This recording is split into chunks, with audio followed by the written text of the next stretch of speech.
आप सबको जय मसीह की। सबका स्वागत है आज आपके इस दिन के आराधना में, और आप सभी का भी जो ऑनलाइन में हमारे साथ जुड़े हैं। आइए हम अपनी आंखों को बंद करें और अपने मनों को तैयार करें, दुआ में जाएं, पवित्र आत्मा से कहें, प्रभु आज हम आपके चरणों पर आए हैं। प्रभु आनंद के साथ, उस प्रेम के साथ जो कि आपने हमारे अंदर डाली है। प्रभु जी, बाय नेचर हम तो पापी हैं, लेकिन क्योंकि आप हमारे अंदर है, हमारे अंदर प्रेम आ गया है।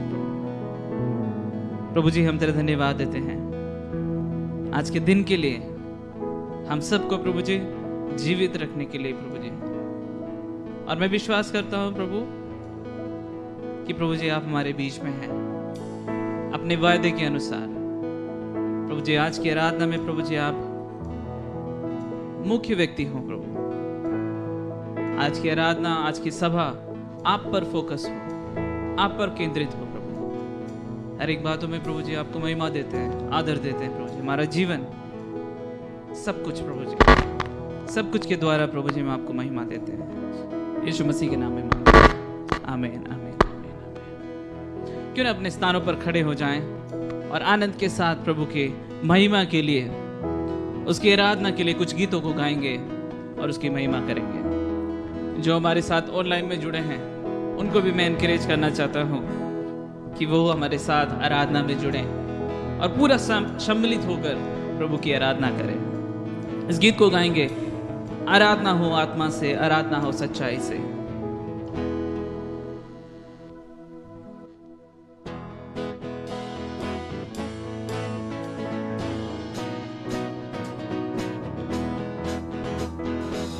आराधना हो आत्मा से, आराधना हो सच्चाई से, हर एक चीज जिसमें हो प्राण यहोवा की आराधना करे। क्या हम तालियों को बजा सकते हैं? आराधना हो आत्मा से, आराधना हो सच्चाई से, हर एक चीज जिसमें हो प्राण यहोवा की आराधना करे।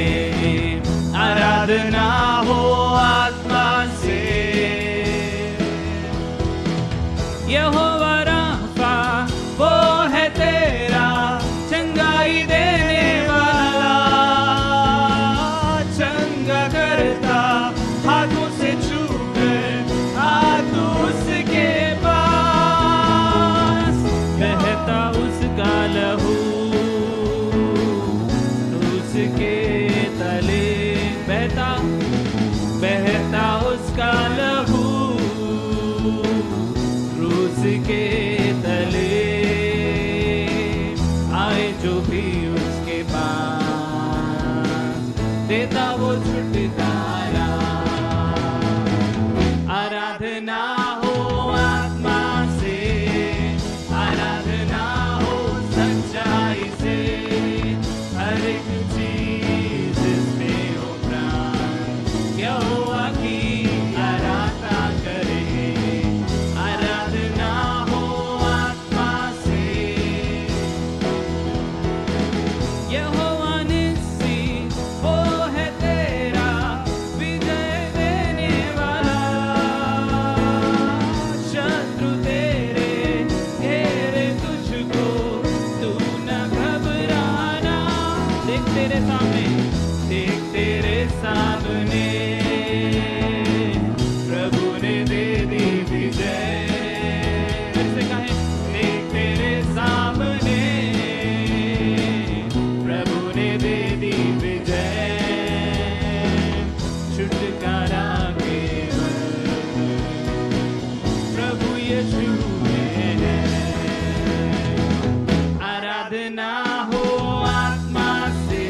यहोवा शालोम वो है तेरा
धन्य कहें, धन्य है यीशु का नाम, धन्य है यीशु का नाम, परम प्रधान। धन्य है यीशु का नाम, उसका नाम, ओ धन्य है यीशु का नाम, धन्य है यीशु का नाम, परम प्रधान। प्रभु यीशु का नाम निर्कोट है, जिसमें धर्मी बाधित है, सुरक्षा पाते। प्रभु यीशु का नाम निर्कोट है, जिसमें धर्मी बाधित है, सुरक्षा पाते। धन्य है यीशु का नाम, उसका नाम ऊंचा है। धन्य है यीशु का नाम, उसका नाम महान है। धन्य है यीशु का नाम, परम प्रधान।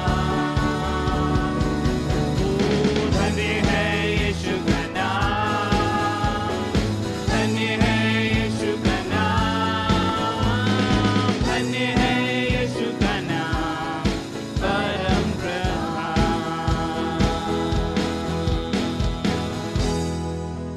उसका नाम धन्य है, उसका नाम ऊंचा है। आमीन। और सब नामों में सबसे ऊंचा किया हुआ नाम है यीशु मसीह का नाम। इस समय हम अपने दान और देहगियों को परमेश्वर के सम्मुख लेकर आएंगे। प्रभु के राज्य के लिए, उसके कामों के लिए,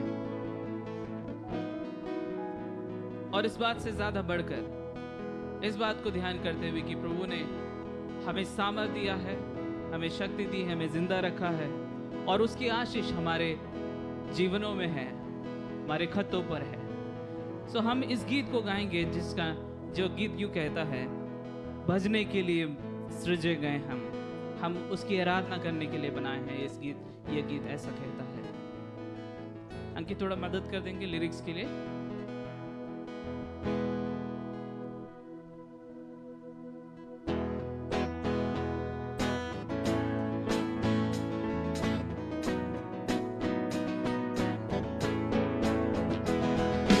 भजने के लिए सृजे गए हम, आते तेरे पास, लाते हृदय हम, कैसे तेरी हम उपासना, साधना, आराधना।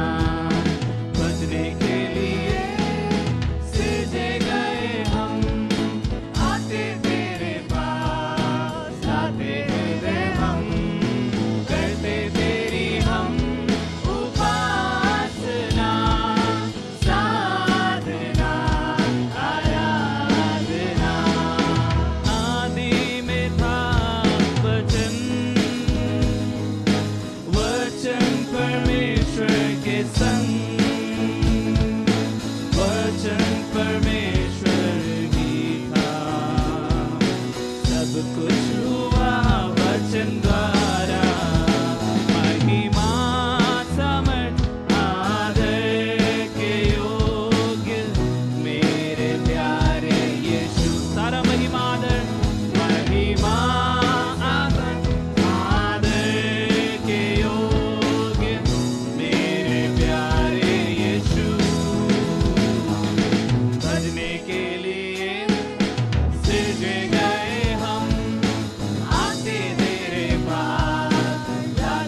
सच में ये गीत हमारी रचना को, हमारे जीवन के उद्देश्य के बारे में बताती है और किस प्रकार से प्रभु ने हमको एक बड़ी योजना के साथ हमको बनाया।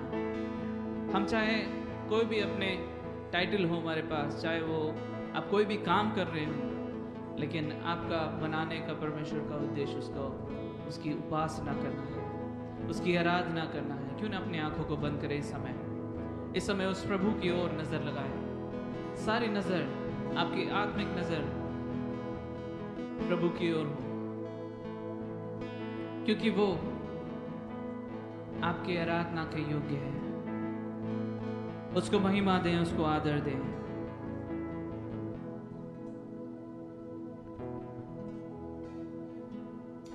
उसको कहें, प्रभु मैं अपने जीवन से आपको महिमा देता हूं, मेरी हर बातों में प्रभु जी आपको महिमा मिले।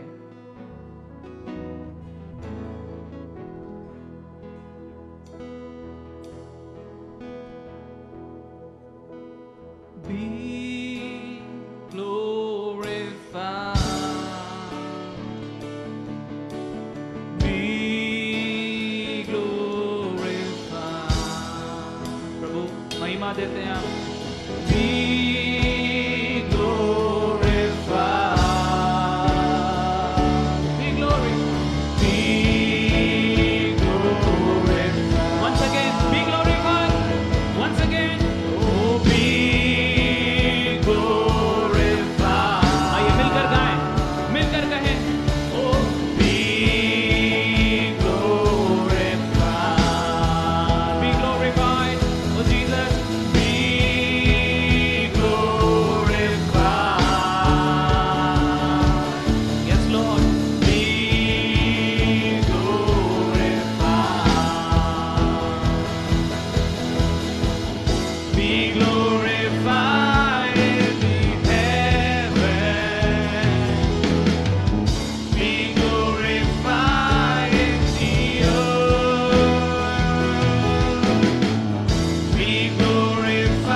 कहे यीशु, यीशु, सिर्फ और सिर्फ मिले महिमा तुझे।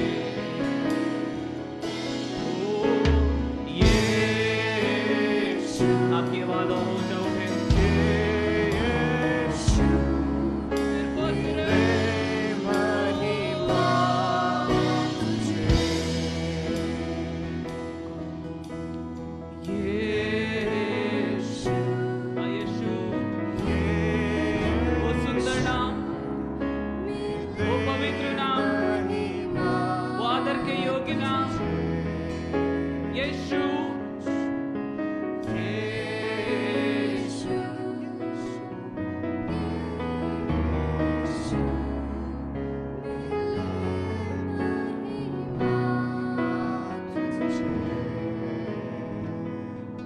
Yes, Lord.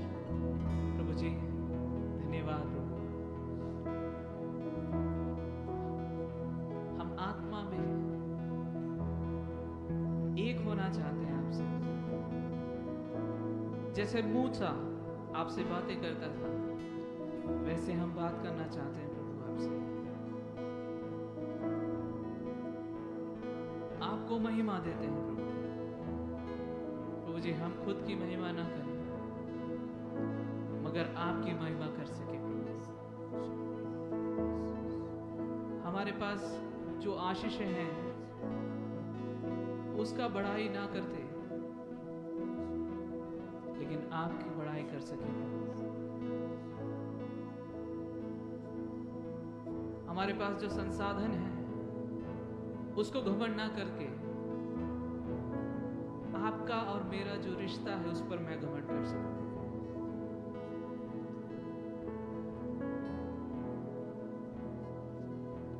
मेरे कामों पर, अपने कामों पर बड़ाई करने के बजाय आपकी क्रूस की बड़ाई कर सकूं प्रभु।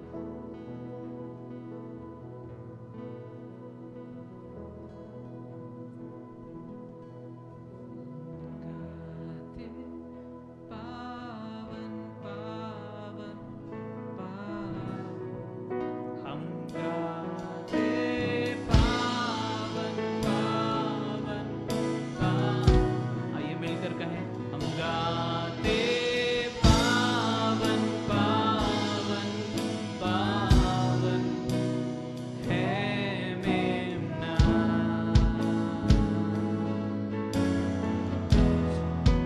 हम गाते पावन पावन पावन, हम गाते पावन पावन पावन, हम गाते पावन पावन पावन है मेमना।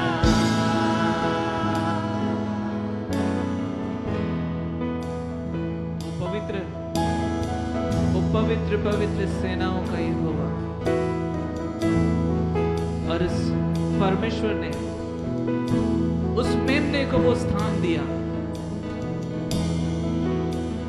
जो सर्वोच्च स्थान है, कभी ना खत्म ना अंत होने वाला सिंहासन उस मेमने को दिया।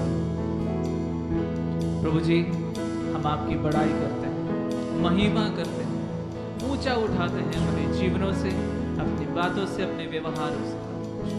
पुण्य प्रभु जी आपकी उपस्थिति हमारे जीवन में बनी रहे, ना कि सिर्फ इस दिन पे मगर प्रभु जी मेरे जीवन में, मेरे परिवार में, मेरे घर में आपकी उपस्थिति हो प्रभु। मेरे काम की जगह पर प्रभु जी आपकी उपस्थिति हो।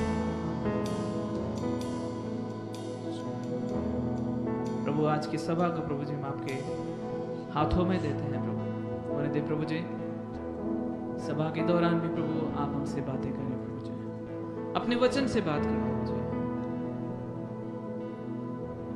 जो प्रभु का सेवक वचन लाते हैं हम तक प्रभु, प्रभु जी आपके दिल की बात हम पर, हमारे सामने रख सके प्रभु। आपके ज्ञान की बात हमको बता सके प्रभु। ताकि प्रभु जी हम तुझ में बढ़ सके प्रभु। हर एक बातों में प्रभु जी सारा आदर और महिमा धन्यवाद की भेंट आपको चढ़ाते हैं, यीशु मसीह के नाम में मांगते हैं, आमीन। आप सभी को जय मसीह की। And thank you worship team for this amazing time of worship. आप सभी का स्वागत है आज की आराधना में। और इससे पहले कि हम वचन में जाएं, कुछ अनाउंसमेंट जो है इस प्रकार है। जितने भी यूथ हैं वो सर्विस के बाद यहीं पे रुक जाएं, ठीक है। हम लोग को कुछ डिस्कस करना है। सो जितने भी यूथ हैं, so Enosh and Rudansh, if you can just tell all the youth to just stay back. और दूसरा, क्रिसमस सीजन है, काफ़ी सारे प्रोग्राम्स हैं हमारे चर्च के। सो हम आज शाम को एक पैम्फलेट निकालने वाले हैं जो कि अगले हफ्ते शायद आपको मिल जाएगा। एंड साथ ही जितने भी व्हाट्सएप ग्रुप्स हैं और हमारे सोशल मीडिया अकाउंट पे हम पूरे सीज़न के जो भी प्रोग्राम्स हैं उसको हम बता देंगे। लेकिन ज़रूर से याद रखें, अगले हफ्ते संडे स्कूल के बच्चों का प्रोग्राम है 19th of December। So please जितने भी पेरेंट्स हैं आप तो आएँ, लेकिन जितने भी लोग हैं लेट्स मेक श्योर कि हम आके बच्चों का प्रोत्साहन और प्रोत्साहित कर सकें। सो अगले हफ्ते संडे स्कूल के बच्चे यहाँ पे क्रिसमस प्रोग्राम करेंगे। और भी है वो आपको वो जो पैम्फलेट है उसमें बता दिया जाएगा। हम प्रभु का धन्यवाद देते हैं, आज हमारे बीच पास्टर जॉय गिल हैं जो कि प्रभु का वचन हमारे बीच लेके आएंगे। और पास्टर जो हैं वो DBF गुड़गांव में सेवकाई करते हैं। और हम प्रभु का धन्यवाद देते हैं पास्टर जी कि आप हमारे बीच आ सके। And let's just pray and प्रभु के हाथ में ये समय को सौंपें और पास्टर के लिए भी हम प्रार्थना करें। पिता परमेश्वर जी, हम आपका धन्यवाद देते हैं कि आप इस वक्त हमारे बीच उपस्थित हैं। धन्यवाद देते हैं प्रभु कि आपने हम सबसे ये हमें प्रिविलेज दिया कि हम आपकी आराधना कर सकें। और प्रभु इस वक्त आपसे यही विनती करते हैं कि जब हम वचन में जाते हैं तो प्रभु आप अपने दास के द्वारा हमसे बात करें। प्रभु बोलने वाले वो नहीं, लेकिन आप उनके द्वारा होके बोलें। प्रभु हमारे कान खुले हैं, हमारा दिल खुला है। प्रभु आप हम सभी से बात करें, हर तरीके के डिस्टर्बेंस से बचाएं, हर तरीके के डिस्ट्रैक्शन से बचाएं प्रभु। और होने दें ये समय हम सभी के लिए आशीषमय समय हो सके, ये हमारी प्रार्थना है। सारा आदर मान महिमा आपको देते हुए इस छोटी सी विनती को सुने यीशु मसीह के नाम से, आमीन आमीन। जय मसीह की। गुड मॉर्निंग एंड प्रभु की स्तुति हो। बहुत अच्छा। एक्चुअली ये मेरा फर्स्ट टाइम है DBF सत्संग में आप लोगों के साथ। इसके पहले भी एक बार मैं आया था जब यहाँ पे कोई नहीं था, बस 2-3 लोग थे। So this really is in person. ये पहली सर्विस है या पहला सत्संग है जब मैं आप लोगों के बीच में हूँ। And I am very very happy, though I am missing pastor Manav, but I am also very happy कि आप सब यहाँ पर हैं। अपनी बाइबल को खोल लीजिए यूहन्ना रचित सुसमाचार पे। And once you are ready, जब आप तैयार होंगे, यूहन्ना 14 जॉन 14 पर खोलकर तो आप हमें अपनी बाइबल दिखा दें, so I know that you are ready, और फिर हम शुरू करेंगे। जॉन चैप्टर 14 अगर आप अपनी बाइबल में खोल लेंगे तो जस्ट एक बार उठा के दिखा दें, so I know that you are ready, फिर हम शुरू करेंगे। ऑल राइट, ठीक है जी, ओके। आइए हम एक बार फिर से प्रार्थना करें और हम उसके बाद प्रभु के वचन में से देखेंगे।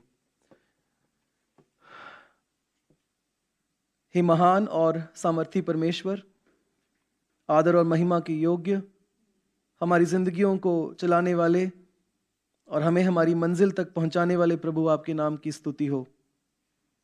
इस समय के लिए आपको धन्यवाद देते हैं क्योंकि आप यहाँ पे उपस्थित हैं। और हम धन्यवाद करते हैं उन बातों के लिए जो आप अपनी उपस्थिति में और अपनी सामर्थ से अपने वचन के द्वारा हमारे मध्य में करेंगे। हम आपसे प्रेम करते हैं प्रभु, और आपके वचन के द्वारा आपकी आवाज़ को सुनना चाहते हैं। प्रभु, आपके तमाम विश्वास करने वाले जो यहाँ बैठे हैं और जो ऑनलाइन सुन रहे हैं, उन सब पे दया कर और हम सब के दिलों से बात कर। हम सब परिवर्तित होना चाहते हैं, आपके और करीब आना चाहते हैं, और हम धन्यवाद देते हैं कि आपका आत्मा आपके वचन को इस्तेमाल करता है इन उद्देश्यों को पूरा करने के लिए। And we pray Lord that this would really be true this morning in our hearts. प्रभु, ये समय हम आपको देते हैं यीशु मसीह के नाम में, आमीन आमीन। सो मैं धन्यवाद देना चाहता हूँ पास्टर हर्षित का, पास्टर मानव का और सारी लीडरशिप का कि ये मौका मुझे दिया है कि मैं आप सबके साथ परमेश्वर के वचन से बांट सकूं। और आप लोग यीशु मसीह के आई एम स्टेटमेंट्स, यीशु ने जो अपने बारे में कहा कि मैं ये हूँ, मैं ये हूँ, तो यीशु मसीह के जो इस प्रकार के जो वाक्य हैं जहाँ यीशु मसीह ने अपने बारे में बहुत सारी बातों का दावा किया है कि वो कौन है, आप उसकी उस श्रृंखला या उस सीरीज में से आप सीख रहे हैं। और जो वचन मुझे दिया गया 14:6, और उसमें से भी मैं राह हूं, यीशु ने कहा मैं रास्ता हूं, मैं मार्ग हूं या मैं राह हूं, उस विषय पे मैं आज आपके सबके साथ बात करना चाहता हूं। बाय द वे ये बहुत बहुत पावरफुल वचन है। 2 हफ्ते पहले मैं करनाल में था, वहां 45 पास्टर्स जो हरियाणा के हैं, हरियाणा में सेवा करते हैं, उनके साथ में था। और एक कुलदीप चहल नाम के व्यक्ति से मेरी मुलाकात हुई और पता चला कि वो किस प्रकार प्रभु में आया। उनके पिता की मृत्यु हो गई थी और बहुत पैसे वाले था, ये बहुत रिच फैमिली थी, बहुत पैसे वाला परिवार था, लेकिन सारा पैसा इन क्रोर्स लूट लिया गया, लोगों ने खा लिया। ये भाई डिप्रेशन में चला गया और इनके जो घर था रोहतक में, रोहतक जानते हैं, रोहतक सुना है? ओके, रोहतक के इनके घर में फर्स्ट फ्लोर में बिलीवर्स चर्च की कुछ बहनें रहती थी जो इवेंजलिस्ट थी, वो प्रभु की सेवा करती थी। इस भाई को रोता हुआ देख करके, खैर 6 महीने से वो वहां पे रह रहे थे, तो एक संबंध था इन लोगों के साथ और ये लोग जानते थे कि ये जो बहनें हैं ये मसीही हैं, प्रार्थना करते हैं एंड ऑल दैट। तो इस एक बहन गई और कहा कि कुलदीप भाई आप रो क्यों रहे हैं? और उस समय बहुत टूट चुका था कुलदीप और रो रहा था। और इस बहन ने कहा कि आप यीशु मसीह से बात क्यों नहीं करते? तो कुलदीप को गुस्सा आया। कुलदीप ने कहा कि ये जो तुम प्रभु की बात करते हो सब कुछ अच्छी कहानियां हैं लेकिन कुछ भी रियल नहीं है, मुझे पागल मत बनाओ।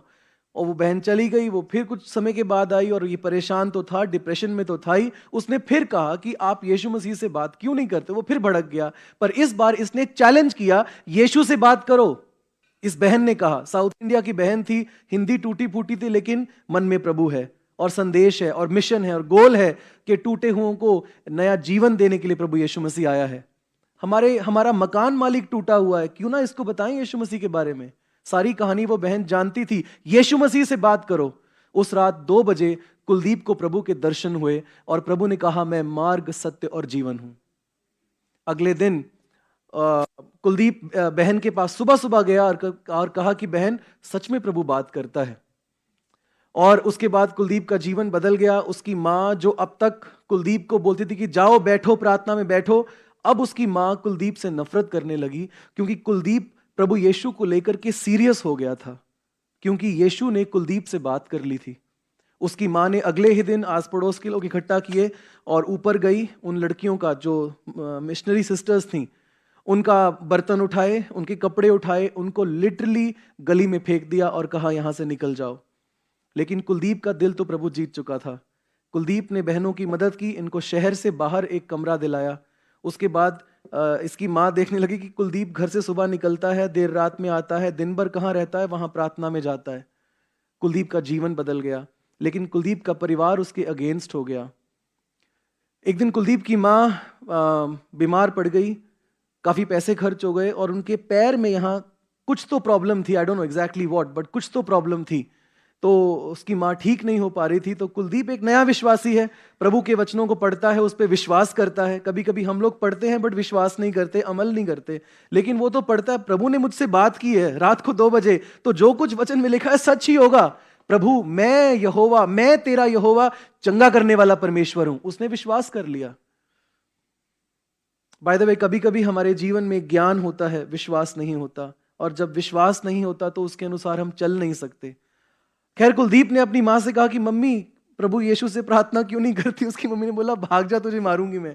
क्योंकि वो बहुत, मतलब उसकी माँ जानती थी कि ये पागल हो जाएगा यीशु मसीह को लेकर के।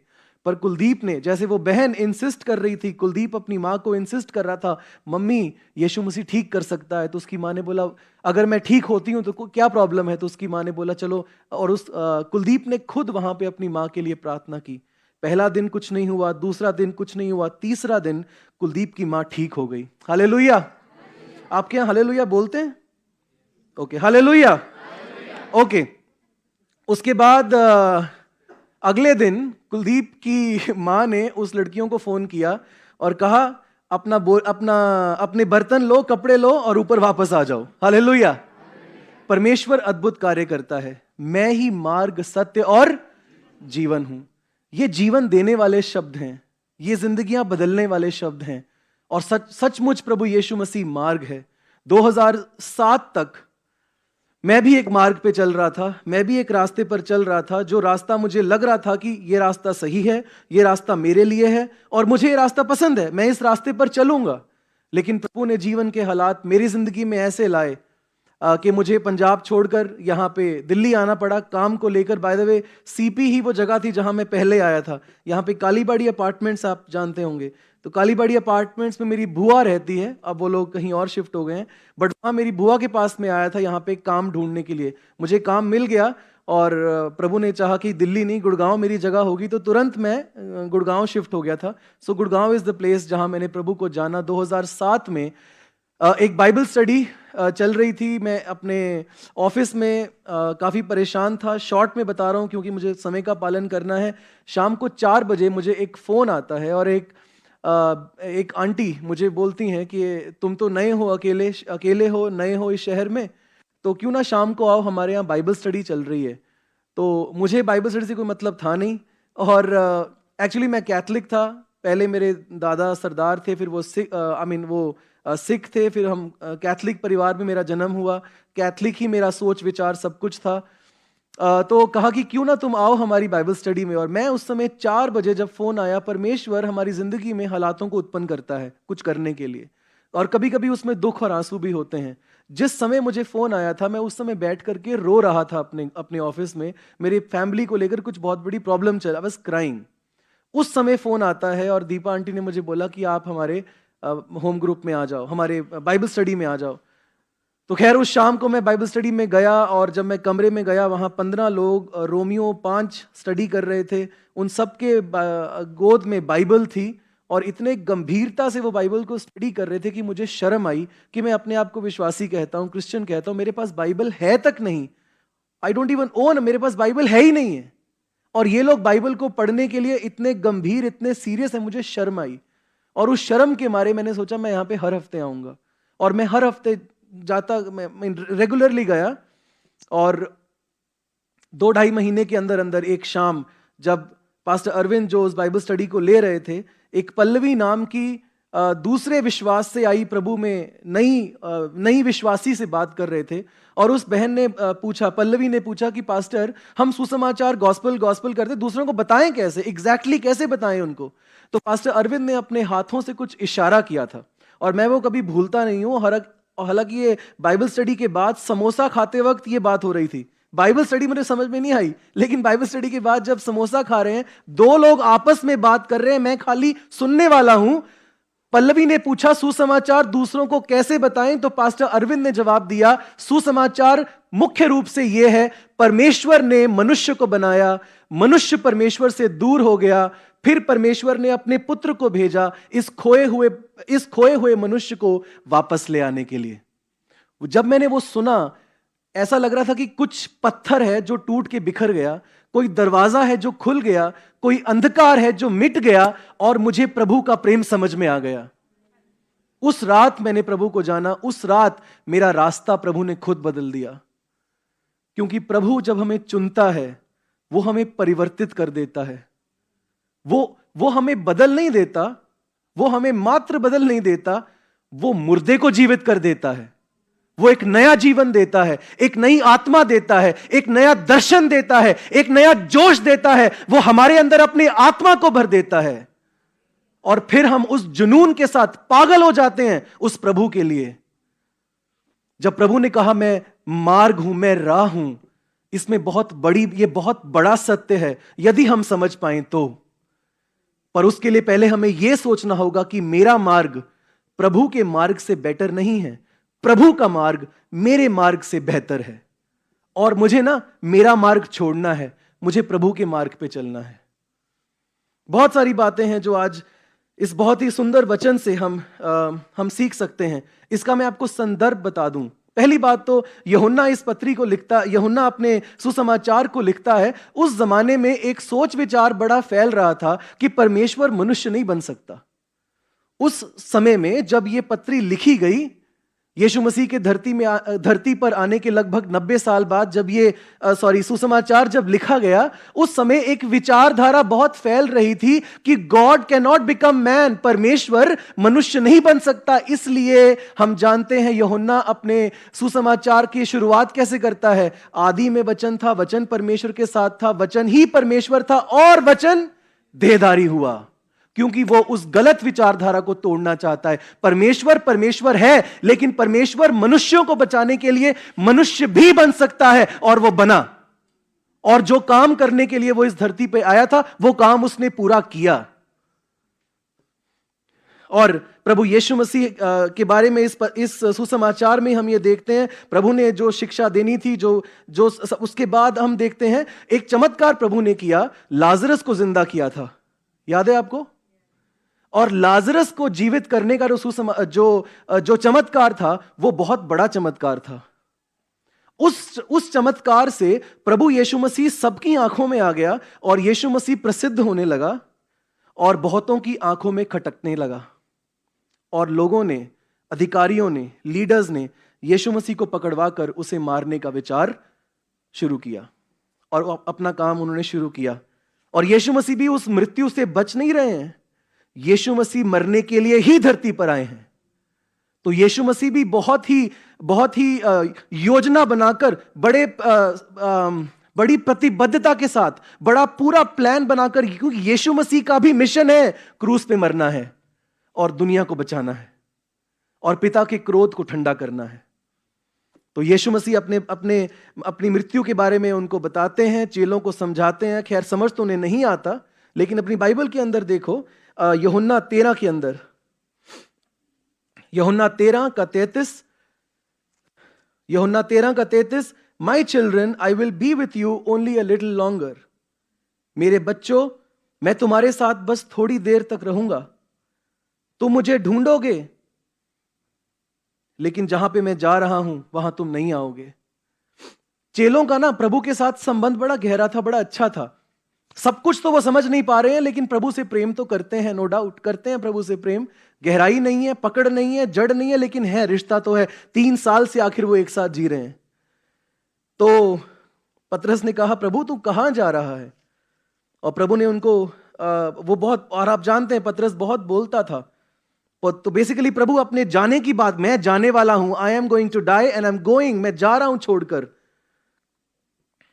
उस संदर्भ में प्रभु 14:1 में आइए और देखिए, प्रभु उन्हें सांत्वना देने के लिए प्रभु उनसे ये बात कहते हैं। स्क्रीन पे भी आप देख सकते हैं। बाय द वे, मैं आपको वार्निंग दे रहा हूं कि मैंने सिर्फ यूहन्ना का जो वचन है यहीं से लिया है, और मैंने वचन स्क्रीन पे लिखे हैं, लेकिन कुछ और बातें हैं जो मैंने बाइबल के किसी और भाग से ली हैं, जो मैं स्क्रीन पे नहीं डाला हूं। तो मैं जब उसको बोलूंगा तो आप फटाफट खोल के पढ़ दीजिएगा। बट खैर, यूहन्ना वाला वचन यहां पे है, तुम्हारे हृदय दुखी नहीं होने चाहिए, परमेश्वर में विश्वास रखो और मुझ में भी विश्वास रखो। क्योंकि यीशु मसीह कौन सी बात कर रहे हैं? यीशु मसीह ने अभी क्या बात की थी? अपने जाने के बारे में, कि मैं जा रहा हूं, ओके, आई एम गोइंग। तो प्रभु उनको सांत्वना देने के लिए उन्हें बता रहे हैं, तुम्हारे हृदय दुखी नहीं होने चाहिए, परमेश्वर पे विश्वास रखो और मुझ पे भी विश्वास रखो। मेरे परम पिता के घर में बहुत सारे कमरे हैं, यदि ऐसा ना होता तो मैं तुमसे कह देता, मैं तुम्हारे लिए स्थान बनाने जा रहा हूं, और यदि मैं वहां जाऊं और तुम्हारे लिए स्थान तैयार करूं, तो मैं फिर वहां आऊंगा और अपने साथ तुम्हें ले जाऊंगा, ताकि तुम भी वहां रहो जहां मैं हूं, और जहां मैं जा रहा हूं तुम वहां का रास्ता जानते हो। प्रभु ने बड़ी अटपटी सी बात कही लास्ट में, मैं जहां जा रहा हूं तुम वहां का रास्ता जानते हो। थोमा ने बड़ी अच्छी बात बोली, लॉजिकल कमेंट मारा उसके बाद थॉमस ने। पढ़ो 5 के अंदर थॉमस का, आई थिंक यहां पे स्क्रीन पे होगा, कैन वी गो नेक्स्ट? हाँ जी, थॉमस ने उनसे कहा, हे प्रभु, हम नहीं जानते तू कहां जा रहा है, हम तो ये भी नहीं जानते कि तू कहां जा रहा है, फिर वहां का रास्ता हम कैसे जान सकते हैं कि तू कहां जा रहा है? यीशु ने उनसे कहा, उसके उत्तर में कहा, क्या कहा? मैं ही मार्ग, मैं ही सत्य, मैं ही जीवन हूं, बिना मेरे द्वारा कोई भी परम पिता के पास नहीं जा सकता। बहुत कुछ है इस पूरे खंड में और इस एक वाक्य में। मैं ही राह, मैं ही सत्य, मैं ही जीवन हूं, बिना मेरे द्वारा कोई पिता के पास नहीं जा सकता। तो जो सवाल हमने शुरू में पूछा था, जो स्क्रीन पे भी हम बाय द वे बहुत अच्छा बोर्ड था वो जिसने बनाया, वो sign, I mean whatever that logo, बहुत अच्छा था कि यीशु मसीह राह है, लेकिन कहां का राह है? यीशु मसीह रास्ता है, लेकिन कहां का रास्ता है? पता तो चले। अगर वो रास्ता है, वो रास्ता कहां जाता है? और इस खंड से हम पहली बात जो हम सीखते हैं वो यही है कि प्रभु यीशु मसीह, बाय द वे 3 बातें प्रभु ने कहा यहां पर। पहली चीज आप बताइए, प्रभु ने क्या क्लेम किया? मैं क्या हूं? मैं मार्ग हूं, मैं सत्य हूं और मैं जीवन हूं। तो 3 चीजें प्रभु ने कही हैं जो प्रभु ने कहा कि मैं हूं, लेकिन हम उनमें से खाली एक को देखेंगे। मार्ग, प्रभु कहां का मार्ग है? और इसलिए सबसे पहली बात जो हम स्क्रीन पे देखते हैं कि प्रभु यीशु मसीह कहां का मार्ग है, वो है प्रभु यीशु मसीह पिता के पास जाने का मार्ग है। स्क्रीन पे दबाइए बेटा। हां जी, ओके, चलते आगे जाइए। यीशु कहां का रास्ता है? पिता तक पहुंचने का रास्ता है। अगर यीशु मसीह हमारे लिए पिता तक पहुंचने का रास्ता है, इसका मतलब हम अभी पिता के पास नहीं है। मानव जात, अगर ये यीशु मसीह वचन कुलदीप को, बाय द वे कुलदीप आज पास्टर है, मैंने बताना भूल गया था। कुलदीप आज एक पास्टर है, उसके चर्च में 80 लोग आते हैं। कुलदीप का छोटा भाई अभी अभी एमडिव करके निकला है और पास्टर बनना, मैंने बोला आगे डीबीएफ ज्वाइन कर लो। हालेलुया। तो प्रभु जीवन बदलता है। तो प्रभु यीशु मसीह आज संसार से कहता है, मैं ही मार्ग, मैं ही राह और मैं ही सत्य, मैं ही जीवन हूं। जब प्रभु कहता है कि मैं पिता के पास पहुंचने का रास्ता हूं, इसका मतलब सुनने वालों को वो ये बोलता है, तुम पिता के साथ नहीं हो, तुम पिता से दूर हो। पिता कौन है? परमेश्वर है, गॉड है। इसका मतलब पहले हमें यह सोचना है, मानव जाति पिता से दूर है और उस पिता तक पहुंचने का मार्ग प्रभु यीशु मसीह है। लेकिन यह मानव जाति पिता से दूर क्यों है, कैसे हुई? हम जानते हैं, हमारे पाप ने हमें परमेश्वर से जुदा किया है और हमारे पाप का जो मजदूरी है वो मृत्यु है। मृत्यु का मतलब केवल हमारा धरती का जीवन समाप्त हो जाना मृत्यु नहीं है। मृत्यु मतलब सदा के लिए, अनंत काल के लिए प्रभु से दूर रहना, यह मृत्यु है। प्रभु के लिए हमेशा की जुदाई जो कभी खत्म नहीं होगी। हम अनंत काल के लिए नर्क में रहना, रोना, दांत पीसना, मतलब हम वहां पर तो कोई मिलेगा भी नहीं जिसको हम नफरत कर सकें। हम अपने आप से नफरत करेंगे नर्क में। इतना इतना इतना भयानक और इतना भयंकर है नर्क। पिता के पास जाने का रास्ता यदि प्रभु ने कहा मैं हूं, इसका मतलब आप और मैं, संसार पिता के पास पहुंचा नहीं है। हम पिता से दूर हैं और हमारे ही मन मर्जी ने, हमारे ही कठोरता ने, हमारे ही कर्मों ने, हमारी ही सोच ने, हमारी जिद ने हमें प्रभु से दूर किया है। हम सब हैं अपने अपने पापों में अवस्था में। भाई ने वर्शिप लीड, हम बाय नेचर हम पापी हैं। हमारे जो हाथों से करने वाले काम पाप नहीं होते, वो तो होते हैं पाप। हम कुछ करने से पहले ही पापी हैं, हम अंदर से पापी हैं। हमारा स्वभाव ही ऐसा है कि हमें पाप अच्छा लगता है, हमें बुराई अच्छी लगती है, हमें स्वार्थ अच्छा लगता है, हमें झूठ अच्छा लगता है, हमें दुनिया अच्छी लगती है, हमें पैसे अच्छे लगते हैं, हमें अपनापन, हमें सिर्फ अपने बारे में सोचना हमें अच्छा लगता है। हम पिता से दूर हैं क्योंकि हम पापी हैं। और अगर यीशु मसीह पिता तक पहुंचने का रास्ता है, तो प्रभु यीशु मसीह की इस रास्ते पर कौन ना चलना चाहेगा। और अभी पता चलेगा कि किस प्रकार प्रभु कैसे बना रास्ता, पिता के पास जाने का रास्ता प्रभु कैसे बना, कैसे यीशु मसीह इस बात को क्लेम कर सकता है। बट हम एक बात तो जान लें, यीशु मसीह पिता के पास पहुंचने का रास्ता है। दूसरी बात जो कि इसमें इंप्लाइड है, डायरेक्टली नहीं कहा गया, बट हम समझते हैं, हम वहां से इस सत्य को निकाल सकते हैं। आप मुझे बताइए, पिता कहां रहता है? पिता कहां रहता है? स्वर्ग में। तो हम यह भी कह सकते हैं, यीशु मसीह स्वर्ग तक पहुंचने का रास्ता है। हमारे देश में दुनिया भर में झूठ है, ये नहीं कि हमारा देश बहुत ज्यादा आगे है झूठ में, लेकिन हमारे देश में एक प्रकार का झूठ है जो कहीं और नहीं है। और हमारे देश में एक विचारधारा जो भयंकर रीति से ये दुनिया की शायद 90% इंडिया मानता होगा, शायद ज्यादा, वो ये मानते हैं यहीं पे नरक है और यहीं पे स्वर्ग है। लोगों को ना ये सेंटेंस बोलते बड़ा अच्छा लगता है समाज में, क्योंकि धार्मिक बातें हो रही हैं। तो क्योंकि कैटेगरी धार्मिक है तो लगता है कि जो बोल रहे होंगे सही बोल रहे होंगे, लेकिन धर्म के नाम पर सबसे बड़ा झूठ है। पता है आपको, धर्म के नाम पर सबसे बड़ा झूठ है। क्या है झूठ धर्म के नाम पर सबसे बड़ा? कि तुम अपने कर्मों से, अपने पूजा पाठ से, अपने अच्छे जीवन से, अपने दान पुण्य से तुम उसको खुश कर लोगे और अपना उद्धार कमा सकते हो। ये सबसे बड़ा झूठ है। इसलिए धर्म झूठ है, धर्म झूठ है। पहनावा कैसा है धर्म का? पहनावा दिखने में कैसा है? धर्म अच्छा लगता है, इट्स नाइस, लेकिन उसके अंदर क्या है? उसके अंदर वो है जो सुसमाचार के बिल्कुल विपरीत है। सुसमाचार कहता है प्रभु तुम्हारे लिए मरा, तुम्हें विश्वास करना है और तुम उसके हो जाओगे। धर्म क्या कहता है? ये करो, ये करो, ये मत करो, ये मत करो, तब शायद किसी समय पे चक्रव्यूह से निकल पाओगे। पता नहीं कितनी बार इस चक्रव्यूह में घूमना पड़ेगा। प्रभु हमें उससे आजाद करने के लिए आया है। पिता कहां रहता है? इसका मतलब ये धरती स्वर्ग है? बाय द वे, ये धरती नरक भी नहीं है। नरक के सामने ये धरती बहुत अच्छी है। नरक के सामने ये धरती बहुत अच्छी है। इस धरती को नरक मत बोलो, नरक भी बुरा मानेगा। ये धरती धरती है, स्वर्ग स्वर्ग है और नरक नरक है।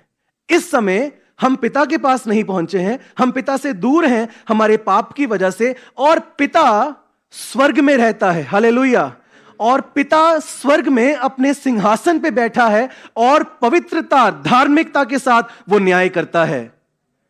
पिता के दाहिनी ओर और पिता के चारों ओर इतने स्वर्गदूत हैं, असंख्य, हम गिनती नहीं कर सकते हैं। और वो क्या कर रहे हैं? हर वक्त प्रभु की स्तुति करते हैं।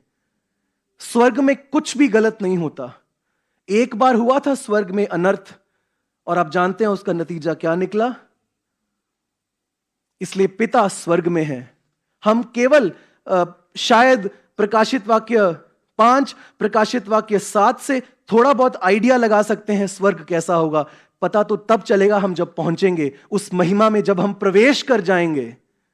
लेकिन वो आशा, वो उमंग हमारे अंदर है। हमें वहां जाना है जहां हमारा पिता रहता है, और वो स्थान स्वर्ग है। बाय द वे, प्रभु ने अपने इस वचन में यह भी कहा, मैं जाता हूं कहां पे? स्वर्ग। और वहां पे क्या कर रहा हूं मैं? तुम्हारे लिए स्थान। इसका मतलब प्रभु हमारे लिए कहां पर स्थान तैयार कर रहे हैं? स्वर्ग में। बाय द वे, प्रॉपर कमरे बन रहे हैं। आई डोंट नो ये कमरे ऐसे स्क्वायर होंगे, रेक्टेंगुलर होंगे, किस मटेरियल से बनेंगे हमें नहीं मालूम, बट हम ये जानते हैं हमारे लिए स्वर्ग में एक जगह तैयार हो रही है। और वो आशा है हमारे पास, खास तौर पे हम में से उन लोगों के लिए जिनके पास दिल्ली में मकान नहीं है। सचमुच, बाय द वे, पंजाब में मेरे पास एक दुकान, 2 दुकान, 2 प्लॉट, 2 फ्लैट और भी बहुत कुछ था। सब कुछ लूट गया, क्योंकि जब मेरे पिता की मृत्यु हुई तो लूट लिया लोगों ने। मैं बहुत छोटा था, तो लोग आके झूठ बोल के हमारे बिजनेस में से हमें बिल देते गए और मैं पेमेंट करता गया, और पता चला कि ये सारे बिल्स फर्जी थे। इसलिए हम इस धरती पर यदि अपने धन को इकट्ठा करना चाहते हैं, सच में वो प्रभु यीशु ने कहा ना कि वो जंग लग जाएगा, कीड़ा पड़ जाएगा। इसलिए अपने लिए धन कहां पे इकट्ठा करो? स्वर्ग में। यीशु मसीह कहां तक पहुंचने का मार्ग है? स्वर्ग पहुंचने का मार्ग है। वहां पे पहुंचना कैसे है? कैसे पहुंचेंगे हम? जब तक हमारे पाप क्षमा ना होंगे तब तक हम पिता के पास स्वर्ग तक नहीं पहुंच सकते, क्योंकि एक ही चीज ने हमें उससे जुदा किया था। क्या थी वो चीज? हमारा पाप। और जब तक हमारे पाप क्षमा नहीं होंगे तब तक हमें उद्धार नहीं मिलेगा। इसलिए प्रभु यीशु मसीह माफी पाने का रास्ता है। शायद आपके अंदर कोई ना कोई इस समय आपके अंदर कुछ ऐसा आपने कुछ किया होगा, आपको लगता है कि ये मैंने क्यों किया। मैं आपको बताना चाहता हूं, चाहे आपका पाप कितना भी गहरा और घिनौना क्यों ना हो, यदि आप पश्चाताप करें तो वो आपको माफ कर सकता है। He is a God who forgives. क्यों ना इस वचन को पढ़े, मरकुस 2:10, और मुझे किसी की सहायता चाहिए होगी इसको पढ़ने के लिए। मरकुस 2:10। परंतु जिससे तुम जान लो कि मनुष्य के पुत्र को पृथ्वी पर पाप क्षमा करने का भी अधिकार तुम जान लो कि मेरे पास धरती पर पाप क्षमा करने का अधिकार है। ये कहानी कब की है? जब यीशु किसी घर में था, वहां बड़ी कचाकच भीड़ लगी हुई थी। 4 लोग अपने मित्र को चंगाई दिलाने के लिए वहां पे लाए थे। लकवे का मारा हुआ आदमी आप जानते हैं। उन्होंने उनकी छत तोड़ दी और छत तोड़कर उसमें से उसको नीचे उतारा। प्रभु ने कहा कि तेरे पाप क्षमा हुए। उन्होंने कहा हम पाप क्षमा थोड़ी, सोचा होगा हम पाप क्षमा थोड़ी पाने आए, हम तो चंगाई पाने आए हैं। पहली बात तुम यहां से ये सीखते हैं, चंगाइयां होती हैं बाय द, प्रभु चंगाई देता है। हमने हमारी कलीसिया में कैंसर तक के मरीजों को, ट्यूमर तक के मरीजों को हमने चंगाई पाते हुए देखा है। प्रभु करता है चंगाई, लेकिन चंगाई पाने से पहले या चंगाई पाने से ज्यादा जरूरी है हमारे पाप क्षमा हो जाएं। प्रभु उन्हें यह सिखाना चाहता था कि प्रभु का काम यह भी है कि वो हमारे पापों को क्षमा करे। तो प्रभु ने उनको उस समय यह सिखाने के लिए उनसे कहा तेरे पाप क्षमा हुए। फिर वहां पे वो सोच विचार करने लगे कि खुदा को छोड़ कौन पाप क्षमा कर सकता है। प्रभु उन्हें यह बोलना चाहता है मैं पाप क्षमा करता हूं। दूसरी बात, मैं खुदा हूं, मैं प्रभु हूं, आई एम द लॉर्ड, और मैं पाप माफ कर सकता हूं। दूसरा, प्रेरितों 4:12,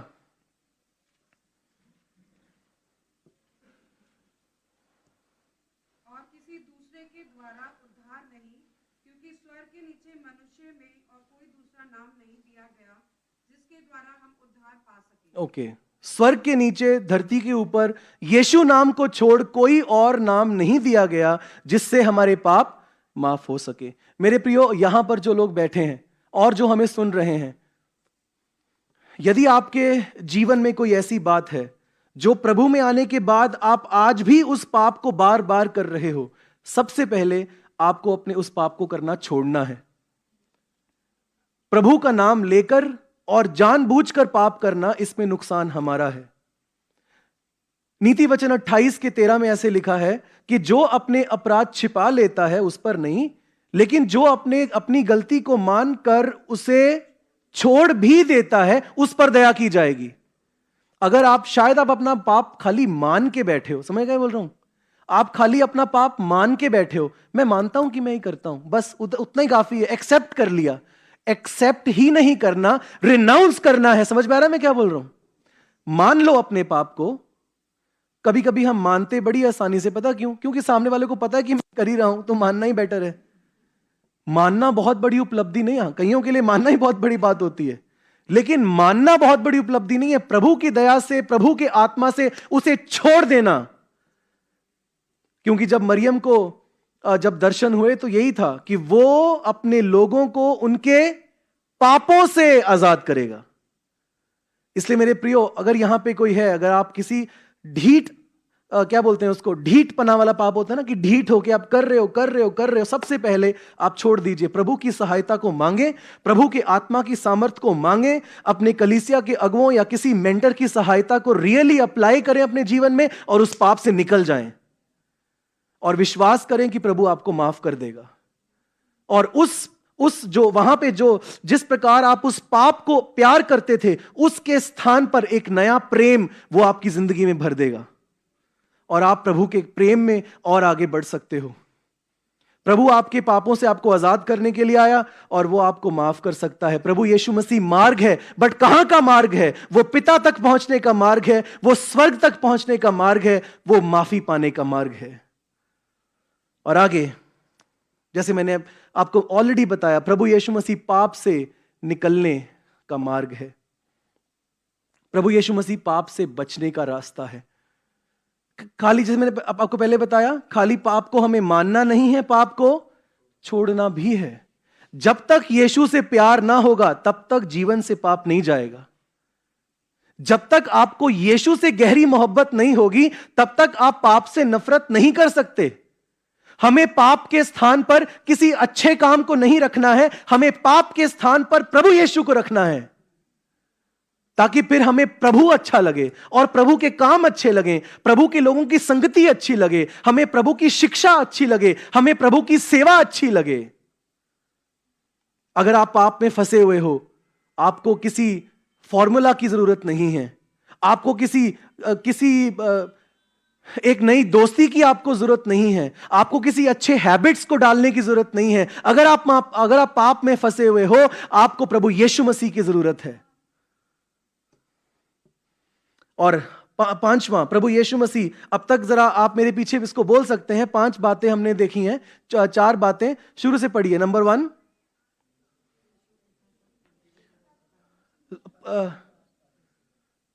थोड़ा सा ब्रेक ले लें, समोसा ब्रेक ले लें, ताकि आपको थोड़ी ताकत आ जाएगी, या कंटिन्यू करें तो थोड़ी सी हिम्मत, थोड़ा सा दम लगाओ, ठीक है। 1 2 3 कम ऑन।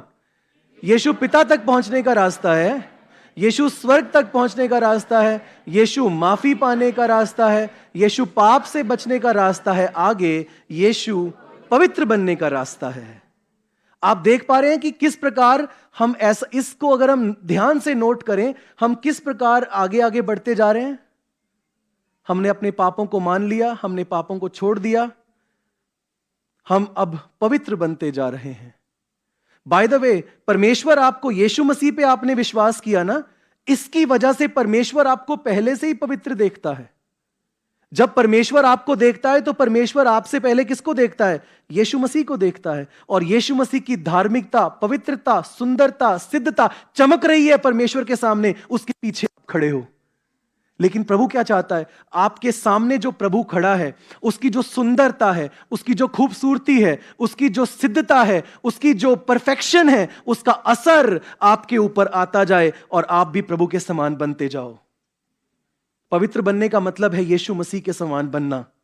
और बाय द वे, धरती पर यही लक्ष्य है जो उसने आप पहला लक्ष्य परमेश्वर का आपके लिए धरती पर यही है, आप उसके बेटे के जैसे बन जाओ, बिकम लाइक जीसस। स्वर्ग तक पहुंचने का रास्ता है, लेकिन जब तक हम स्वर्ग नहीं पहुंचते तब तक धरती पर यहां पर यीशु के समान बनते जाना मेरी बुलाहट है। तो यीशु मसीह पवित्र बनने का रास्ता है, ऐसा लिखना चाहिए था मुझे। यीशु मसीह वो रास्ता है जिस पर चलकर हम यीशु मसीह की तरह बन सकते हैं। यह हमारी अपनी पवित्रता नहीं है। अच्छा, वचन सुना था मैंने, तो एक काम करूंगा, अभी ना क्रिसमस खत्म होने से, अब ये साल खत्म होने से जितने दिन बचे हैं फास्ट करूंगा, उपवास करूंगा। पवित्र बनना है मुझे, फास्ट करूंगा। एक काम करता हूं, I will do the calculation, 40 में से जितने और बचे, थोड़े और 1 तारीख से लेके 20 तक और रख लूंगा, ताकि 40 दिन का मेरा फास्ट पूरा हो जाए। और पवित्र बनना है मुझे। एक काम करूंगा, मैं ना पूरी बाइबल पढ़ूंगा 40 दिन के अंदर। बाय द वे, संभव है, 40 दिन में पढ़ते हैं लोग बाइबल, तो मैं बाइबल पढ़ूंगा 40 दिन में। एक काम करता हूं, पास्टर मानव को फोन करूंगा, पास्टर हर्षित को फोन करूंगा, मैं नौकरी छोड़ रहा हूं, सेवा करूंगा प्रभु की। अपने पवित्रता हमारे कर्म नहीं है। जब तक प्रभु हमारी जिंदगी में नहीं है, हम पवित्र हैं ही नहीं और ना पवित्र बन सकते हैं। और प्रभु जब हमारी जिंदगी में है भी, तो भी जब बस उसकी किरणें हम पर पड़ रही हैं, हम उसके समान बन रहे हैं, हम आज्ञाकारिता का जीवन जी रहे हैं। मतलब यदि मेरे जीवन में सुधार आ रहा है, वो मेरी उपलब्धि नहीं है, वो प्रभु का आत्मा है जो मेरे अंदर होके अब काम कर रहा है। इसलिए अगर मैं आज कल से बेटर वर्जन हूं, अगर मैं आज कल से बेहतर हूं, उसका श्रेय किसे जाता है? प्रभु यीशु मसीह को। तो यीशु, लेकिन उसके लिए यीशु चाहिए, यीशु से प्रेम। यीशु मसीह मेरे जीवन का लक्ष्य, यीशु ही मुझे अच्छा लगता है, मुझे यीशु मसीह को और जानना है। यीशु, Jesus is the only way if we really want to become holy. और इब्रानियों 10 में, हाँ, इसको हम पढ़ेंगे, कोई खोल के पढ़ दीजिए, इब्रानियों 10:10। उसी इच्छा से हम यीशु मसीह की देह के एक ही बार बलिदान ओके, हालेलुया। देखिए, परमेश्वर की नजर में हम पवित्र हैं, हम ऑलरेडी पवित्र हैं। हमें कुछ करके, फास्ट करके, बाय द वे फास्ट करना चाहिए, लेकिन प्रभु की नजरों में इंप्रेस होने के लिए नहीं, प्रभु के समान बनने के लिए। वो तो ऑलरेडी प्यार करता है हमसे। हम आगे बढ़ेंगे। प्रभु यीशु मसीह अंतिम, वेल नॉट अंतिम, बट इसके बाद एक और पॉइंट है, छठा, यीशु शांति पाने का रास्ता है। अगर यीशु मसीह पे मैं विश्वास करता हूं तो मेरे जीवन में तो शांति होनी ही चाहिए। पिछले साल 27 दिसंबर को एक ऐसा कपल जो कि काफी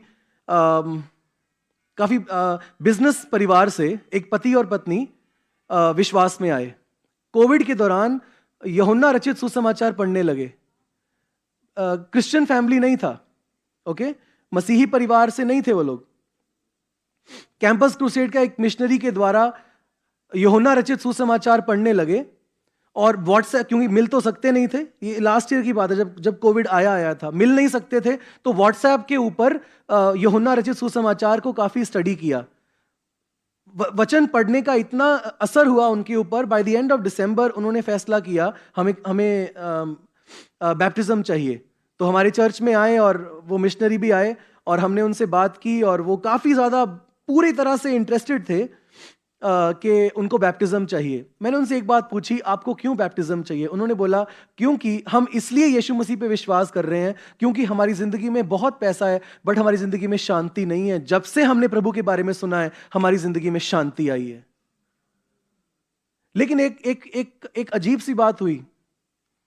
वो प्रभु में आए, बपतिस्मा लिया, दिसंबर में बैप्टिज्म लिया, 4 जनवरी से उनके जीवन में बहुत सारी प्रॉब्लम्स आनी शुरू हो गई, बहुत सारी चुनौतियां आनी शुरू हो गई, बहुत सारी परीक्षाएं आनी शुरू हुई, और तब उनके विश्वास का परखा जाना शुरू हुआ। क्या सचमुच आप प्रभु में शांति के लिए आए थे? और क्या आप प्रभु में शांति की कामना करते हो तब भी, जब आपके जीवन में लग तो नहीं रहा कि कोई शांति वाले काम हो रहे हैं, बिजनेस में लॉस हो रहा है? मेरे खुद के जीवन में हमारी बेटी 4 महीने पहले हमको पता चला, अभी वो 1.5 साल की है, 4 महीने पहले पता चला हमारी बेटी स्पेशल नीड्स है। हमारी बेटी के अंदर एक जेनेटिक डिसऑर्डर है, यहां तक कि अब तक हमें 4 महीने से ज्यादा हो गए हैं, हमें अब तक इंडिया में उसका डॉक्टर तक नहीं मिला है जिस डॉक्टर ने उस डिसऑर्डर को देखा हो। एक डॉक्टर थे आपके आरएमएल में, और वो भी अब अमेरिका चले गए हैं। बहुत अनुभव, इन मेनी एक्सपीरियंसेस हमारी शांति भंग है। हमने अनुभव किया है, हम अपनी बेटी को जब उस तरह से देखते हैं हमारा दिल रोता है। लेकिन यही है मेरे प्रियो हमारे लिए संदेश, उसमें भी प्रभु हमें शांति देता है। शांति वो नहीं, शांति जो लोग सोचते हैं शांति केवल सन्नाटा शांति नहीं होता, जहां हल्ला गुल्ला नहीं है वो शांति नहीं होता। जहां हम अंदर से प्रभु में हम संतुष्ट हैं वो शांति है। जबकि मेरे आसपास हल्ला गुल्ला भी है, मेरे आसपास टूटापन है, मेरे आसपास मृत्यु है, मेरे आसपास बीमारी है, लेकिन मैं प्रभु में हूं, इसलिए मैं शांति में हूं, और प्रभु हमें वो शांति देता है।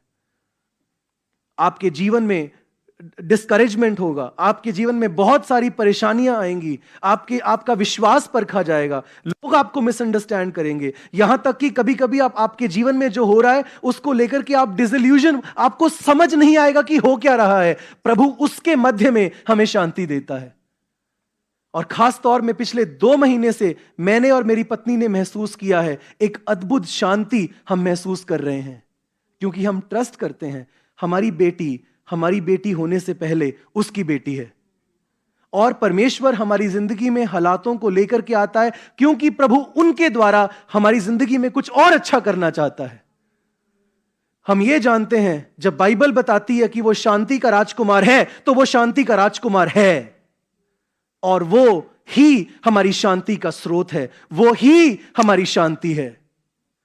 इसलिए हम अपने जीवन के हर हालातों में, बीमारियों में, चुनौतियों में, चाहे गरीबी में, मृत्यु तक में भी, चाहे जो कुछ मेरे आसपास हो, मैं ये जानता हूं कि मेरा प्रभु में स्थित होना बहुत जरूरी है, और यदि मैं प्रभु में स्थित हूं तो वो बुद्धिमान है और उसके पास मेरे लिए जो योजना है, I can fully trust in it. मैं पूरी तरह से विश्वास कर सकता हूं उसकी बुद्धि पर, और उसने अपनी बुद्धि से मेरे जीवन के लिए एक योजना बनाई है। और इस दुनिया में प्रभु ने कहा था कि तुम्हें क्लेश होगा, लेकिन तुम चिंता मत करो, मैंने दुनिया को जीत लिया है।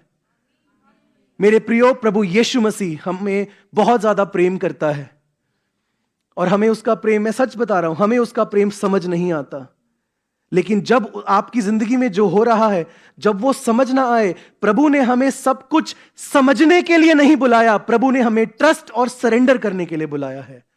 अगर आप समझ की बात करेंगे तो उसकी समझ वहां है, हम कुछ नहीं है समझदारी में।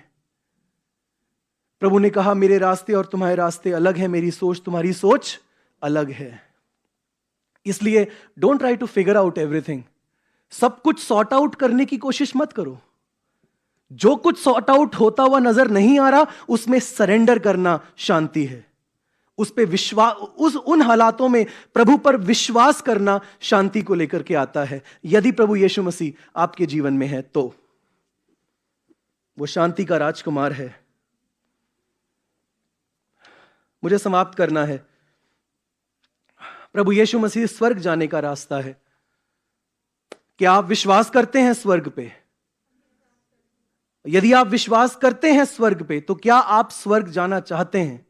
और यदि आप स्वर्ग जाना चाहते हैं तो क्या आप जानते, मानते हैं, विश्वास करते हैं कि स्वर्ग जाने का एकमात्र रास्ता, ओनली वन वे, एक ही रास्ता है जो स्वर्ग की ओर जाता है, और वो रास्ता प्रभु यीशु मसीह का रास्ता है। तो अगला सवाल आपके लिए और मेरे लिए यह है, क्या मैं प्रभु में हूं? Am I situated in Christ? Am I in the Lord? क्या मैं प्रभु में हूं? क्या मैं हर प्रकार की विचारधारा को छोड़कर, त्याग कर, क्या मैं सिर्फ प्रभु यीशु को सृष्टि का सृष्टिकर्ता, सृष्टि का बनाने वाला, लोगों का बचाने वाला और मेरी आत्मा का बचाने वाला मानता हूं? क्या मैं मानता हूं कि क्रूस पर प्रभु यीशु मसीह मेरे पापों के लिए मर चुका है, और यदि मैं उस पर विश्वास करता हूं तो मैं उसका बेटा बन चुका हूं? क्या आप स्वर्ग जाना चाहते हैं? यदि हां, तो क्या आप प्रभु यीशु मसीह पे विश्वास करते हैं? कहीं आप ये तो नहीं मानते कि यीशु मसीह स्वर्ग जाता है, मैं उस पर विश्वास करता भी हूं, लेकिन शायद और लोग भी स्वर्ग पहुंच जाएंगे, चाहे वो यीशु मसीह पे विश्वास ना करें तो भी?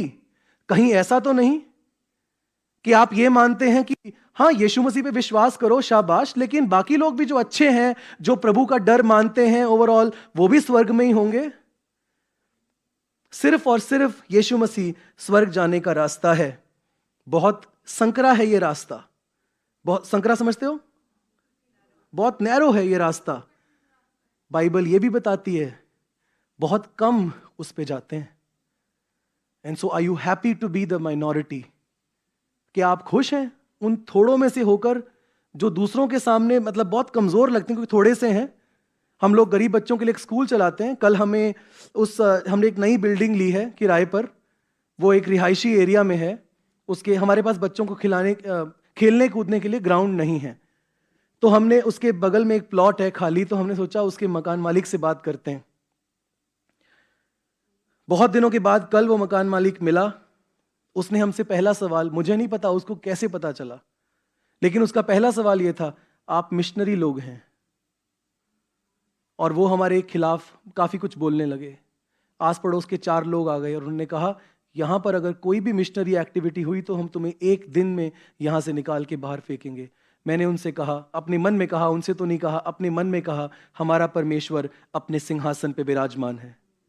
जिस दिन वो चाहेगा तो आप शायद हमें मार भी दोगे, लेकिन उसकी इच्छा होगी। हमने उनको बोला, कितने पैसे चाहिए ये बताओ? 9,000। डन। क्योंकि परमेश्वर हर चीज को चलाने वाला परमेश्वर है। पर क्या उसके बाद मैं गया, मेरे मन में मैं आपको सच बोल रहा हूं, मेरे मन में कहीं ना कहीं एक बेचैनी भी थी। यहां पे ये लोग हमें परेशान कर सकते हैं, लेकिन फिर हमें हकीकत को एक्सेप्ट भी करना है। क्या हम अपनी सेवा बंद कर दें? मैंने बोला, प्रभु जब तक आप हमें एक अपनी खुद की बिल्डिंग नहीं दोगे, हम इसी प्रकार भटकेंगे। आपकी सेवा हो रही प्रभु, आपका काम है, आप जानो। हमें तो आप ही ने ये बिल्डिंग दिलाई है, हमें बच्चों के लिए ग्राउंड चाहिए, ये मकान मालिक कैसा प्रभु आप जानते हो। प्रभु के ऊपर सौंप के आगे बढ़ना है बस। हालेलुया। तो क्या आप यीशु मसीह सचमुच वही उद्धार करता है? क्या आप इस बात पे विश्वास करते हो? आई नो आप सब बोलेंगे हाँ बिल्कुल सही, ठीक है, मैंने मान लिया। अब आप सब आप सब यीशु मसीह पे विश्वास करते हो, आप सब हेवन पे विश्वास करते हो, आप सब यीशु मसीह को अपना जीवन दे चुके हो, लेकिन जब तक हम पिता या जब तक हम स्वर्ग ना पहुंचे तब तक इस धरती पर क्या करें? अगर वो स्वर्ग जाने का रास्ता है तो हमारा वास्ता तो स्वर्ग से ही है, लेकिन इस धरती पर जब तक हम हैं 70 साल 80 साल 90 साल या शायद कल तक हम जीवित हैं, किसी को नहीं पता, लेकिन जब तक मैं इस धरती पर जीवित हूं तब तक मैं क्या करूं?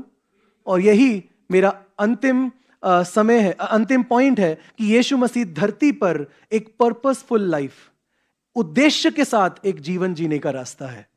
हालेलुया। यीशु मसीह स्वर्ग का रास्ता है और हम वहां पहुंचेंगे, लेकिन जब तक हम वहां नहीं पहुंचते हैं तब तक इस धरती पर एक पर्पस, एक उद्देश्य के साथ जीवन जीना वो हमें सिखाता है। यीशु मसीह धरती पर उद्देश्य चालित या उद्देश्य या पर्पसफुल एक मिशन के साथ वो हमें उद्देश्य देता है, एक उद्देश्य के साथ जीवन जीने का रास्ता है। और इफिसियों उसके 2 के 10 में हम इस बात को पढ़ते हैं। इफिसियों के 2, 8 और 9 में हमारे उद्धार के बारे में लिखा है, लेकिन जो 10 में जो पंक्ति लिखी है बाइबल में मेरी एक फेवरेट पंक्ति है, फेवरेट वाक्य है, और वो ये है कि उसने तुम्हें चुना है ताकि तुम वो काम कर सको, वो भला काम कर सको, अपनी धरती के जीवन के सब दिन उस भले काम को व्यतीत करने में तुम बिता सको जो उसने धरती रचने से पहले तुम्हारे लिए रख छोड़े हैं। मतलब प्रभु ने आपके लिए सिर्फ सैल्वेशन को प्रीडेस्टिन नहीं किया है, प्रभु ने आपके लिए सिर्फ आपके विश्वास या आपके उद्धार के लिए नहीं आपको चुना है, लेकिन सिर्फ उद्धार पाने के लिए नहीं चुना है, इस धरती पर एक लक्ष्य को पूरा करने के लिए भी चुना है। क्या आपको पता है आपको लक्ष्य क्या है? क्या इंडिविजुअली आप कह सकते हो एक एक करके this is the mission God has given me? इस धरती पर प्रभु ने मुझे ये काम सौंपा है। And don't say glorify God, ये मत बोलना प्रभु को महिमा पहुंचानी है। सब बच्चों को भी आ चुका है, क्रिश्चियन बच्चों को ये सही बातें बोलनी आ गई हैं। क्या करना है हमें? प्रभु की महिमा करनी है। अब हम बड़े हैं, सवाल ये है कैसे उसकी महिमा करनी है? क्या है वो एक काम या 2 काम या 3 काम? कौन सी मिनिस्ट्री में वो आपको प्लग करना चाहता है ताकि आप धरती के सब दिन उस प्रकार उस तरीके से आप उसकी सेवा करके उसकी महिमा करो। काश मैं इसको और आपको एक्सप्लेन कर पाता, लेकिन मैं समय की वजह से नहीं करूंगा। बट आप खुद सोचिए, आप घर जाइए, इफिसियों 2 पढ़िए, उसका विशेष रूप से 8, 9 और 10 पढ़िए, 7, 8, 9, 10 पढ़िए और पूछिए धरती पर यीशु उद्देश्य के साथ मेरा जीवन चलाने का रास्ता है, तो वो मेरा उद्देश्य क्या है? क्या मैंने प्रभु से वो जान लिया है? और क्या मैं जी रहा हूं उस उद्देश्य के साथ? क्या है वो पर्पस? क्या उसने आपको बच्चों के बीच सेवकाई करने के लिए बुलाया है? क्या उसने आपको गरीबों के बीच सेवकाई करने के लिए बुलाया है? क्या उसने आपको बेघर लोगों के बीच सेवकाई करने के लिए बुलाया है? क्या उसने आपको जो प्रोस्टिट्यूट्स हैं, वेश्याओं के बीच में सेवा करने के लिए बुलाया है? क्या उसने आपको किन्नरों के बीच में सेवा करने के लिए बुलाया है? क्या उसने आपको जो उच्च पद पे स्थित लोग हैं, पॉलिटिशियंस हैं, लीडर्स हैं, इन्फ्लुएंसर्स हैं, क्या उनके बीच में सेवा करने के लिए आपको बुलाया है? क्या उसने आपको विधवाओं के बीच में सेवा करने के लिए बुलाया है? क्या उसने आपको अनाथों के बीच सेवकाई करने के लिए बुलाया है? क्या उसने आपको संगीत के द्वारा आराधना करने की सेवकाई के लिए आपको बुलाया है? क्या उसने आपको वचन प्रचार की सेवकाई के लिए बुलाया है? क्या उसने आपको सुसमाचार प्रचार करने की सेवकाई के लिए बुलाया है? उसने आपको कौन सी सेवकाई के लिए बुलाया है? Do you even know this? या आप खुश हो अपना काम सोमवार से शनिवार करने के लिए, अच्छी कमाई कमाने के लिए, उसका दशवांश आज्ञाकारिता के साथ चर्च में देने के लिए, और संडे को आकर के आराधना सुनकर और बाकी का दिन अपने दोस्तों के साथ मनाने के लिए? क्या आप इस तरह के जीवन से खुश हैं? या क्या आपको आपका उद्देश्य जो प्रभु ने आपको दिया है, क्या वो उद्देश्य आपको चलाता है? इस सवाल के साथ मैं आपको छोड़ना चाहता हूं। वो रास्ता है, लेकिन और वो स्वर्ग का रास्ता है, वो पिता तक पहुंचने का रास्ता है, वो माफी पाने का रास्ता है, वो पाप से बचने का रास्ता है, वो पवित्र बनने का रास्ता है, लेकिन वो इस धरती पर उद्देश्य के साथ जीवन जीने का भी रास्ता है। मैं उम्मीद और प्रार्थना करता हूं कि आप सब इस धरती पर एक उद्देश्य के साथ इस धरती पर अपना जीवन जी रहे हैं। मैं उम्मीद और कामना करता हूं आप सेल्फिश नहीं हैं। मैं उम्मीद और कामना करता हूं कि आप इस धरती पर प्रभु का राज्य स्थापित करने के लिए अपने जीवन को दे चुके हैं। आइए हम प्रार्थना करें। पिता, आप रास्ता हैं, हम मानते हैं कि आप रास्ता हैं प्रभु, लेकिन उस रास्ते पर हम जब चलते हैं बहुत कुछ हमें गिराता है। उस रास्ते के अगल बगल बहुत कुछ हमारा ध्यान भटकाता है। हम आपसे प्रार्थना करते हैं, हम उस रास्ते पर, आपके रास्ते पर समर्पण के साथ, विश्वास के साथ, त्याग के साथ, लगन के साथ चल सकें। हम नहीं कर सकते प्रभु अपनी खुद की ताकत से, पर आपके आत्मा पर हमें भरोसा है, जो हमारा हाथ पकड़कर जीवन के मार्ग में हमारी अगुवाई करेगा। प्रभु, आप मेरी और इस सत्संग के लोगों की सहायता करें कि हम सचमुच उद्देश्य के साथ इस धरती पर अपना जीवन जिएं। प्रभु, आपका आत्मा आपके वचन के द्वारा हमारे अंदर कार्य करे, मैं ये प्रार्थना करता हूं। हम अपना जीवन आपको देते हैं और आपकी नज़दीकी में, आपकी समझ में, आपके प्रेम में, आपके वचन में और आपके सुसमाचार में और बेहतर रूप से स्थित होना चाहते हैं। क्या आप हमारी मदद करेंगे प्रभु? यीशु मसीह के नाम में, आमीन। Thank you pastor ji for this challenging message. सच में मैं बहुत चैलेंज हुआ हूँ इस वचन के द्वारा, एंड आई एम श्योर आपको भी जो है एक चैलेंज मिला होगा आज। एंड जिस तरीके से पास्टर जी भी कह रहे थे कि प्रभु से मांगे कि किस लिए प्रभु ने आपको क्या उद्देश्य है आपके जीवन का यहाँ पे। आइए हम सभा को समाप्त करें और आइए हम सब खड़े हो जाएं और आशीष वचन को जो है हम एक साथ ग्रहण करें।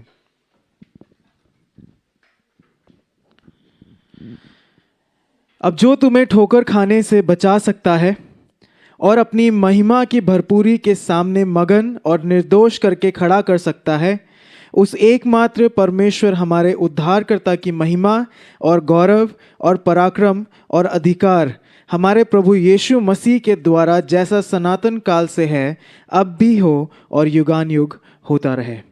आमीन, आमीन। कृपया बैठ जाइए। प्रभु आप सभी को बहुतायत से आशीष दे। आप सभी का हफ्ता शुभ हो। भूलिएगा नहीं, अगले हफ्ते वी हैव जो संडे स्कूल के बच्चे हैं उनके द्वारा एक क्रिसमस प्रोग्राम है। एंड अभी आराधना के बाद जितने भी यूथ हैं वो प्लीज़ यहीं पे रुक जाएं। Thank you. आप सभी को जय मसीह की।